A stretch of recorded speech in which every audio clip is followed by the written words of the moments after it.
નમસ્કાર દર્શક મિત્રો, હું છું પરેશ ચૌહાણ. સૌરાષ્ટ્ર સમ્રાટ ન્યૂઝ ચેનલમાં આપનું હાર્દિક સ્વાગત છે. લીલિયાના સરપંચ જીવન વોરાને કરાયા સસ્પેન્ડ. અમરેલી ડીડીઓએ લીલિયાના સરપંચને સસ્પેન્ડ કર્યા. ગ્રામસભા વાસની યોજના સહિતના મુદ્દે સરપંચની બેદરકારી ગણી કરાયા સસ્પેન્ડ. ગટર અને ઉછીના પૈસા લઈને કર્મચારીનો પગાર કરવા મુદ્દે સસ્પેન્ડ કરાયા.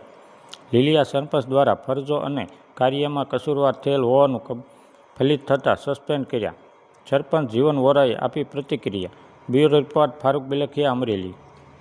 જી જીવનભાઈ, આજ રોજ ડીડીઓ મારફત આપને સસ્પેન્ડ કરાયા છે. ક્યાં મુદ્દે સસ્પેન્ડ કરાયા, વાત કરો ને ભાઈ.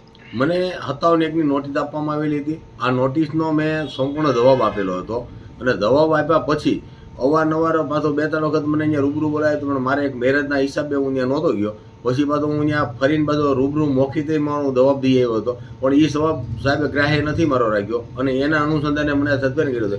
પણ સસ્પેન્ડનો મુખ્ય મુદ્દો એક ગટરનો છે, એક ઉછીના પૈસા લઈને કર્મચારીનો મેં પગાર કર્યો હતો, એ પગારનો છે. પણ પગાર માટેથી એવું હતું કે અમને જે ઓક્ટ્રોય ગ્રાન્ટ 92,000 રૂપિયા આપે છે અને એ આજે છેલ્લા 9 મહિનાથી 92,000 રૂપિયાનો હપ્તો જે આપે છે ને એ પણ નથી મળ્યો. તો હવે તો આવી પૈસાની ને એવી વ્યવસ્થા ન હોય, એ છતાંય અમે પંચાયતનું કર્મચારીના પગારોથી માંડીને આ તે અમે શાંતિપૂર્વક બધું વ્યવસ્થિત ચલાવી હતી. બાકીનું ગટર છે તો ગટર હું નહીં, પણ ગામની અંદર તમે પૂછો કે દિવાળીની અંદર અમે રાત દિવસ રાત્રે અમરેલીથી માણસો લાવીને ગટર સફાઈ કરાવતા. હવે આ ગટરની વસ્તુ એવી છે કે છેલ્લા 12-13 વર્ષથી ગામની અંદર ગટર આવી છે.